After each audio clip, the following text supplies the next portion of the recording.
Bienvenidos. Hoy aprenderemos las reglas básicas para nombrar compuestos orgánicos. De entrada tenemos que saber que hay varios métodos o sistemas para ponerle nombre a un compuesto orgánico. Todos son en cierta forma útiles. Cuando hablamos de glucosa, gliceraldehído, ácido oleico, ácido acético o formalina, estamos mencionando nombres de compuestos orgánicos específicos. Esta terminología, sin embargo, no suele asociar el nombre a alguna característica estructural del compuesto orgánico. Hay un sistema de nomenclatura común que se basa en características estructurales como el tamaño de la cadena y la forma de las ramificaciones. Así, por ejemplo, este compuesto es un alcohol N-propílico, este es un isopentano y este es un alcohol neopentílico. Todos estos prefijos indican características de la estructura de la molécula. N, por ejemplo, es una estructura lineal. Iso, que la cadena tiene dos grupos metilo en los extremos en una forma de T, y neo, que indica la presencia de carbonos terciarios. El sistema derivado considera que hay un carbono principal y a partir de ahí todos los carbonos de la cadena son ramificaciones, son derivados. Así, por ejemplo, este compuesto se llama tetrametilmetano, este dimetiletil-etano, y este se llamaría isopropilcarbinol. El problema de este tipo de nomenclatura es que a medida que la cadena se alarga, que la estructura química es más grande, se hace muy complejo ponerle nombre a una molécula. En este contexto nos ceñimos a la nomenclatura IUPAC por ser el método más sistematizado. Antes de indicar las reglas para nombrar compuestos orgánicos, señalemos algunos elementos básicos a tomar en cuenta para la nomenclatura. Esto ya lo hemos ampliado en otro video, puedes clicar en el enlace que aparece en pantalla. Igual acá haremos un refresh. Primero, debemos identificar cuál es el grupo funcional de la molécula y ver si hay más de uno. El grupo funcional determina las propiedades químicas y físicas y evidentemente también la familia del compuesto, si es un alqueno, un alcohol, una amina, etc. En cada familia de compuestos la serie homóloga refiere a los compuestos del mismo tipo con distinto número de carbonos. Por ejemplo, un alcano de un carbono, un alcano de 2, uno de 3, uno de 10 carbonos, todos pertenecen a la misma serie homóloga. Y también consideramos el tipo de fórmulas utilizadas, que se conocen como fórmulas moleculares y fórmulas estructurales o desarrolladas. La fórmula molecular indica el tipo y número de átomos que tiene una molécula, y la desarrollada indica también cómo estos átomos están unidos o enlazados, la forma que tiene la cadena.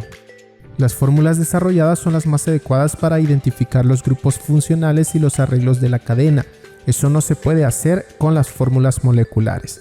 Aunque para mayor practicidad, las fórmulas desarrolladas se pueden condensar para facilitar la comprensión y la lectura. También existen las fórmulas esqueletales, que si bien son todavía más sencillas para escribir, también requiere un poco de pericia no perderse con ellas. Cuando se maneja bien la nomenclatura se pueden utilizar sin problemas, pero si empezamos es mejor hacerlo con fórmulas desarrolladas o semidesarrolladas. También tomemos en cuenta que los nombres de los compuestos orgánicos consideran un prefijo que indica el número de carbonos que tiene una molécula y la terminación que indica la familia química del compuesto estudiado. Por supuesto hay más agregados, si hay sustituyentes o radicales debemos nombrarlos antes del prefijo y casi siempre indicaremos con números la posición en que un grupo funcional o sustituyente se ubica en la cadena. Sin embargo, empecemos abordando lo más básico y posteriormente incluiremos los elementos más complejos. Los números de carbono se identifican usando estos términos: meta, eta, propa, buta, penta, hexa, hepta, octa, nona, deca. Conforme aumenta el número de carbonos usamos los prefijos griegos: dodeca para 12, pentadeca para 15, eicosa para 20, etc. En química orgánica básica los compuestos son comúnmente de cadenas cortas y cuando tienen muchos carbonos suelen recibir nombres comunes. Bien, las terminaciones, por su lado, indican familias de compuestos químicos: il para radicales, ano para alcanos, eno para alquenos, ino para alquinos, ol para alcoholes, al para aldehídos, ona para cetonas, ácido oico para los ácidos carboxílicos y amina para aminas. Así, por ejemplo, un radical o sustituyente de un carbono es un radical metil. Un alqueno de 3 carbonos se llamaría propeno. Un alcohol de 6 carbonos se llamaría hexanol.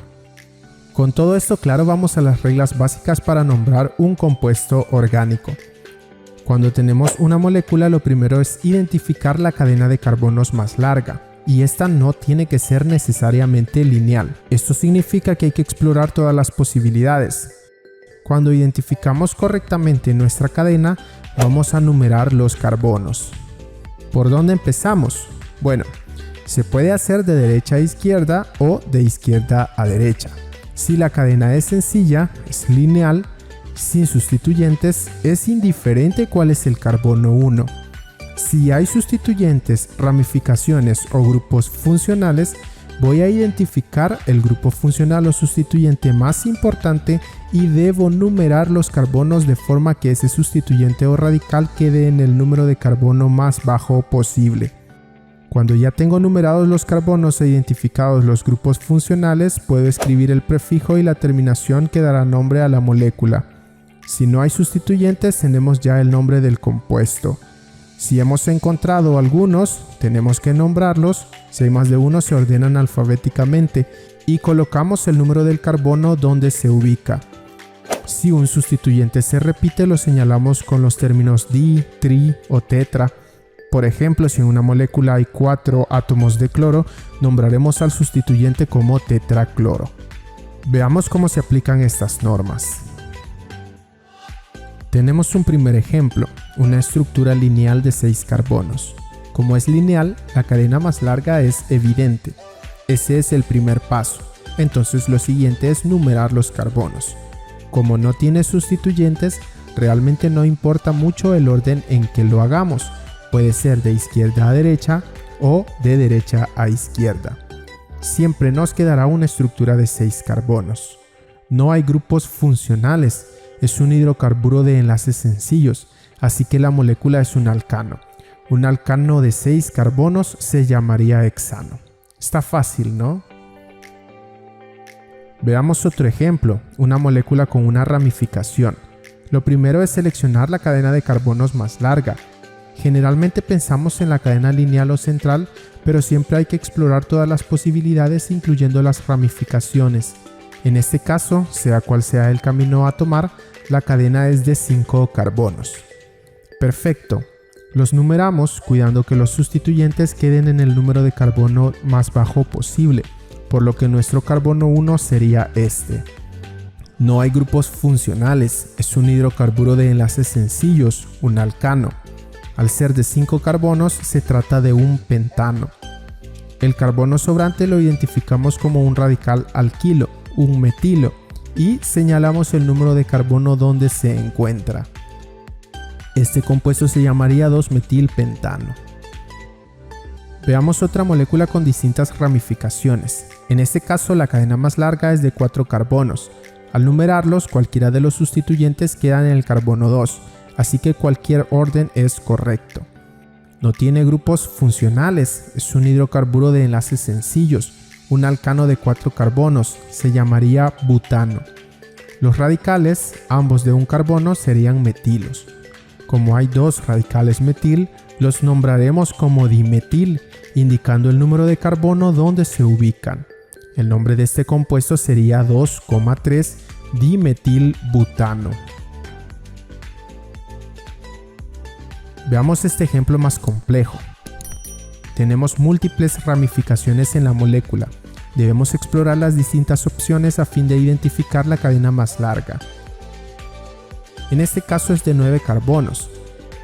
Identificada nuestra cadena, procedemos a numerar los carbonos. Recordamos que siempre buscamos que los radicales queden en los números de carbono más bajo. Por eso nuestro carbono 1 lo ubicamos acá y el 9 hasta el siguiente extremo. No tiene grupos funcionales, es un hidrocarburo de enlaces sencillos, así que es un alcano, no nano, pero tiene muchos sustituyentes. Aquí hay uno de un carbono y otro de un carbono, son 2 metilos. Aquí hay uno de 2 carbonos y acá uno de 3 carbonos. Hay radicales metil, etil y propil. Ok, el criterio es nombrarlos en orden alfabético. Entonces primero el etil, que está en el carbono 4 etil. En carbono 2 y 3 hay metilos, así que sería 2,3 dimetil. En el carbono 5 está el radical propil, 5 propil no nano. Ese sería el nombre completo de nuestro compuesto. Sigamos practicando un poco lo aprendido. Nombraremos algunas estructuras. Nuevamente tenemos un hidrocarburo de enlaces sencillos, es un alcano. Rápidamente recordamos los pasos básicos. Identificamos la cadena de carbonos más larga, es de 7 carbonos. Numeramos cuidando que los sustituyentes queden en los números de carbono más bajos. Este es el carbono 1. Identificamos los sustituyentes, en este caso 2 metilos en el carbono 2 y 3 y un etil en el carbono 4. Ahora nombramos esos sustituyentes en orden alfabético. 4-etil, 2,3 dimetil heptano. Bien, tenemos otra estructura, en este caso con una pequeña variante. Hay un doble enlace. Esto cambia la familia del compuesto, pero las normas básicas son las mismas. Identificamos la cadena más larga. Eso sí, siempre que haya un doble enlace u otro grupo funcional, la cadena más larga debe incluir al grupo funcional. Ok, entonces ubico mi cadena más larga de 7 carbonos. Los numero, en este caso mi prioridad ahora es el grupo funcional, el doble enlace. Así que voy a buscar que el doble enlace quede en el carbono más bajo. El carbono 1 es este. Identifico sustituyentes y grupos funcionales. En el carbono 4 tengo un etil, en el carbono 5 un metil y el doble enlace me indica que el compuesto es un alqueno de 7 carbonos. Nombremos los sustituyentes, 4-etil, 5-metil. Sería un hepteno por el doble enlace, pero, importante, siempre debo indicar dónde se ubica el doble enlace o el grupo funcional. Entonces el nombre completo del compuesto sería 4-etil, 5-metil, 2-hepteno. Sigamos practicando, esta vez un poco más fácil. Al ver el nombre IUPAC de un compuesto orgánico, dibujaremos la estructura. Veamos. 2,2,4 trimetilpentano. Ok, empecemos dibujando la cadena de carbonos. Un pentano, son 5 carbonos. Ahora ubicamos los carbonos de los sustituyentes. 3 metilos, o sea 3 radicales de un carbono, 2 en el carbono 2 y 1 en el 4. Como empezamos la estructura desde cero, podemos decidir cuál de los carbonos será el primero y a partir de ahí colocar todos los sustituyentes. Luego solamente rellenamos con hidrógenos, considerando que cada carbono tiene 4 enlaces. Si uno de esos enlaces está con otro carbono, los demás van a ser con hidrógenos. Ok, veamos otro ejemplo. Metilbutano. Esta estructura está muy sencilla. El butano nos indica que es una cadena de 4 carbonos, así que los colocamos. Recuerda que los hidrógenos los complementamos al final, primero armamos la cadena carbonada. Ahora nos dice el nombre que hay un radical metil, pero no nos dice en qué carbono. Es muy común que cuando un grupo funcional se encuentra en el primer carbono no se indique su posición, porque de alguna manera se sobreentiende que está en el carbono 1. Así que el radical metil iría en el primer carbono. Rellenamos con hidrógenos la estructura. ¿Puedes notar algo? Si nos ceñimos a las normas que hemos indicado, hay un error en el nombre de la molécula, porque esta estructura se trata de una cadena no lineal de 5 carbonos. Entonces realmente el metilbutano no existe. Esta molécula es un pentano. Si el grupo metil estuviera en el carbono 2, podría llamarse 2-metilbutano, pero lo indicado es imposible. Así que mucho cuidado con eso. Veamos una última estructura. 3-metil, 6, 3,3 dimetil, pentil, 1 decano. Ok, esta parece más compleja, pero nuevamente dibujar las estructuras no es muy difícil. Empecemos con la cadena principal, 1 decano. Nos indica que hay 11 carbonos, así que los escribimos. Ahora viene lo bonito. El nombre nos indica que en el carbono 3 hay un radical metil de un carbono. Lo dibujamos. Nuevamente, como la estructura parte de cero, nosotros podemos decidir dónde está el carbono 1. Entonces el metil al carbono 3. Y nos indica que en el carbono 6 hay un radical complejo. Es un pentil de 5 carbonos. Lo dibujo, pero en el tercer carbono hay 2 metiles. ¿Dónde es el tercer carbono de ese radical? Bueno, contamos desde el que se une a la cadena principal, entonces los colocaremos acá. Ok, tenemos nuestra estructura base.